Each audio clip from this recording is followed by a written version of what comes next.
and this exercise is suggested by experts. If you live in a place where the most people speak the language you are learning, you may use that language for several hours each day. It becomes part of your inner speech. In other words, you start thinking in English and your mind stops trying to translate the things into your first language to second language, right? But majority of the audience is live where the English is not main language, and I'm damn sure it may be true for you because you may not have many chances to speak that language, and this is the main problem. You are not able to think that language in, in English. So you may speak, but you might be slower than you would like, and this is very unnatural sound. This is because of you are still thinking in your native language into the second language, and this is very possible thing. You can't deny the fact that, and I also can't deny the fact that. And the good news is thinking in English can bring you a huge step closer than to fluency. It is not very difficult, but it does conscious effort and practice. Hi everyone, welcome to my YouTube channel Grow With Shilpa, and today's topic is going to be very amazing. I am going to share you about some exercises to train your mind to think in English, how you can think in English. So without any further ado, let's get started. On today's topic, I will share some mental exercises to improve your English, and that can really help you to improve your English. The first thing is speak single word in English. What do you have to do? You have to speak each word in English. Look around you. What do you see? Whatever you are able to see, you have to speak aloud in English each words, right?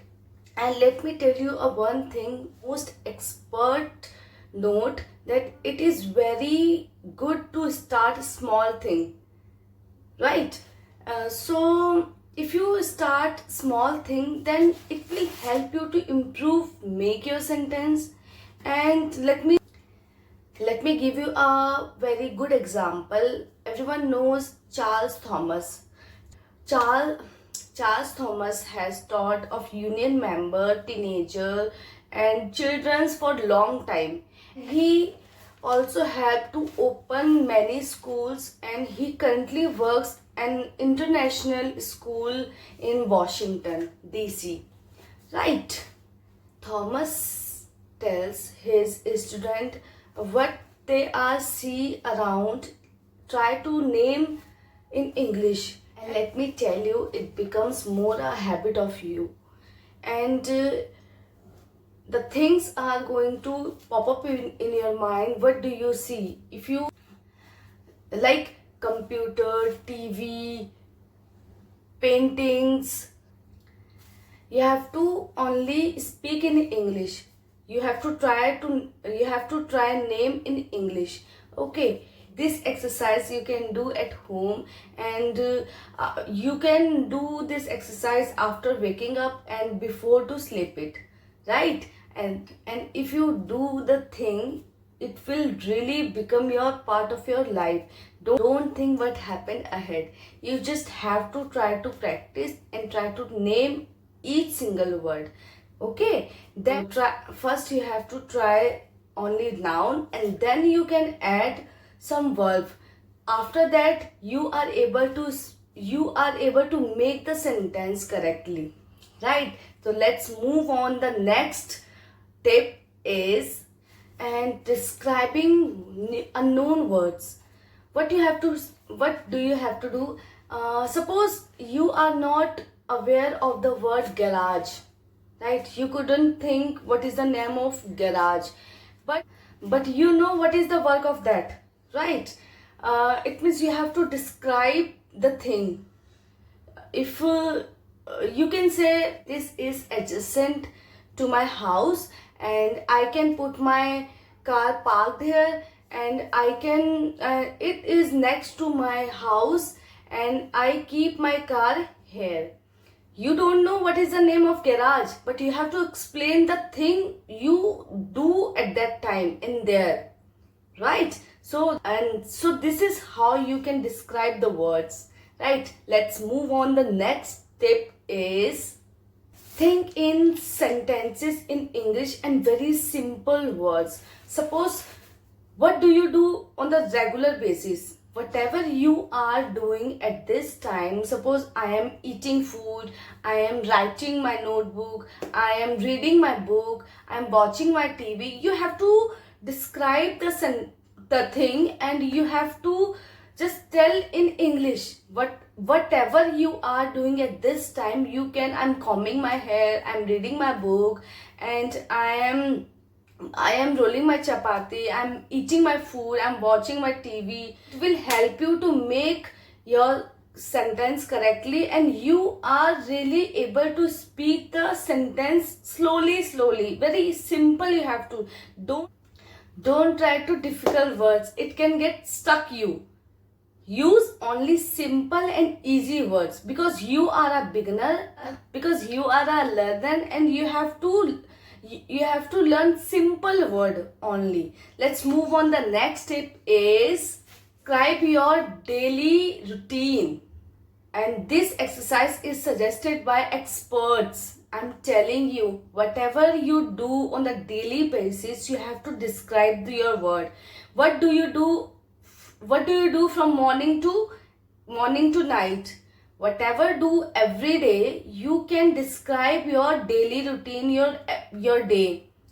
It will help you to think in English, it will help you to make your sentence correctly, and it will help you to speak your tongue correctly, and this thing correct your tongue. So whatever you do from the morning to night, you have to describe your day. Let's move on. The next tip is think in conversation. Suppose you don't have any partner, right? Then what do you have to do? You have to ask some questions, and you have to reply by yourself. Because if you don't have any partner, then how you can improve your English? Should you leave this topic? No, you have to practice at the daily basis. I also don't have any partner. I record myself, and as much as I can, I have to improve my English, because I have made the plunge. I have to improve my English at anyhow. That's why I always try to ask questions from myself, and I try to reply on those questions. It will help. It helps me to improve my conversations, because it is very important. If you don't have any partner, this exercise can help you to improve your conversation, right? So do ask a question from you and reply to your questions, and don't afraid of thinking that what you are doing the good thing, right? So let's move on. The next tip is make notes. Making note is very important, and it will also help you to build your English. These all exercise will help you to improve your English and think in mind. If you do on the regular basis, if you do every day, then that will help you to improve your pronunciation. If you do this earlier, it would be difficult for you, but after some time it becomes easy for you. Try to understand. You have to focus on your English. Don't think what you are saying. You know what you are doing. You know what is the tense. You know everything, but you are not able to do practice. Let's move on. The next tip is Practice, practice and practice. Without doing practice, you can't become anything. Everyone knows that practice is very important thing, and without doing practice you can't be improve your English, you can't be fluent, and you can't do anything. Practice is a very most important thing is, and it is very important, and it is necessary. Without doing practice you can't be anything. So do practice. I hope this video was helpful for you, and just you are going to take a step towards doing what I have suggested you to do. So make sure you adopt my advice. It is a very small piece of advice, and it is going to fill your life with a lot of knowledge, with a lot of fun. Do practice. Without doing practice, nothing. And you are going to enjoy the lesson, and don't waste your time. You are how you can be fluent, how you can feel your desire, right? So you have to do practice, as I am doing practice. As you can see, I'm also doing practice with you. I'm recording myself, I'm telling you, and I'm doing my practice, right? So don't waste time. If you like my video, please hit the like button, press the bell icons, and subscribe my channel. More of such a good and very knowledgeable videos. I'll be back with more of such a videos. Until then, bye bye.